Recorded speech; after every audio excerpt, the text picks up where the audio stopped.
அஸ்ஸலாமு அலைக்கும் வரஹ்மத்துல்லாஹி வபரகாத்துஹு.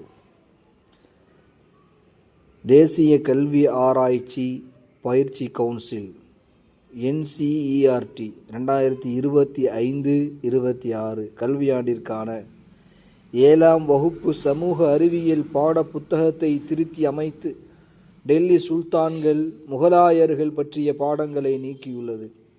அதற்கு பதிலாக மௌரியர்கள், சுங்கர்கள், சாதவாகனர்கள் போன்ற பண்டைய இந்திய வம்சாவளிகள், மத கலாச்சார மரபுகள், புனித தலங்கள் பற்றிய பாடங்கள் சேர்க்கப்பட்டுள்ளன. பூமி எவ்வாறு புனிதமாகிறது என்ற புதிய பகுதி மத மரபுகள், புனித யாத்திரை தலங்களை ஆராய்கின்றன. 12 ஜோதிர்லிங்க தலங்கள், சார்தாம் யாத்திரை, சக்தி பீடம், நதிகளின் சங்கமம், மலைகள், காடுகள் குறித்து இடம்பெற்றுள்ளன. ஊபியின் பிரயாக்ராஜில் கடந்த ஆண்டு நடந்த மகா கும்பமேளா குறித்தும், ஒன்றிய அரசின் மேக் இன் இந்தியா, பெண்களை காப்போம், பெண்களுக்கு கல்வி அளிப்போம் திட்டம், அடல் சுரங்கம் உள்ளிட்டவை குறித்தும் இடம்பெற்றுள்ளன. NCERT மட்டுமின்றி பல மாநில பாடத்திட்டங்களிலும் மாற்றங்கள் செய்யப்பட்டுள்ளன. மகாராஷ்டிராவில் முகலாய வரலாறுகள், மேற்கத்திய வரலாறு பற்றிய பாடங்களையெல்லாம் நீக்கி சிவாஜி மன்னரை மற்றும் அவரை சுற்றியுள்ள பாடங்கள் சேர்க்கப்பட்டுள்ளன. ஒன்றிய அரசு புதிய தேசிய கொள்கை அடிப்படையில் கல்வி திட்டத்தை சிதைத்து வருகிறது.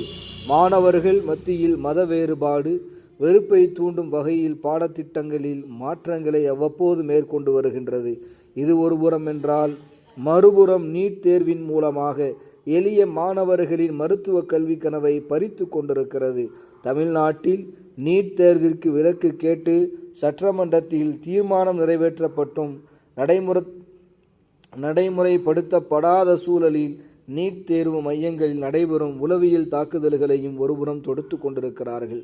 கடந்த 2024ஆம் ஆண்டு நடைபெற்ற நீட் நுழைவுத் தேர்வின் போது வினாத்தாள்கள் கசிவு, ஆள் மாறாட்டம் உள்ளிட்ட முறைகேடுகள் நடைபெற்றன.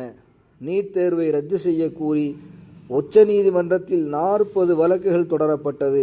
குறிப்பிட்ட சில தேர்வு மையங்களில் மட்டும் முறைகேடுகள் நடைபெற்று உள்ளன என்று தேசிய தேர்வு முகமை சார்பில் உச்சநீதிமன்றத்தில் விளக்கம் அளிக்கப்பட்டது.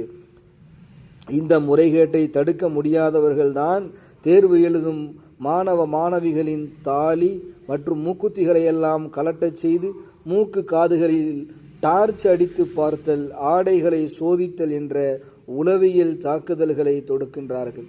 இந்த ஆண்டு நீட் தேர்வு மையங்களில் மாணவிகளின் ஆடையிலுள்ள சட் பட்டன்களையெல்லாம் அறுத்தெறிந்துள்ளார்கள். கல்வி என்ற பெயரில் மாணவர்களை பெரும் அச்சுறுத்தலுக்கு ஆளாக்கி வரும் சூழலில் கோடை விடுமுறைகள் கூட அவர்களுக்கு இல்லாத வகையில் 10ஆம் வகுப்பு 12ஆம் வகுப்பு மாணவர்களுக்கு பாடங்களை நடத்த தொடங்கி கல்வி சுமைகளை அதிகப்படுத்தியுள்ளார்கள். பாடச்சுமையை அதிகரித்து படிப்பை திணிக்கும் சூழலில் ஒரு தலைமுறையையே உளவியல் சிக்கலுக்கு ஆளாகும் வாய்ப்பு இருக்கிறது. பாடங்களை குறைத்தல், கற்றல் முறைகளை இனிதாக்குதல், அதிக தேர்வு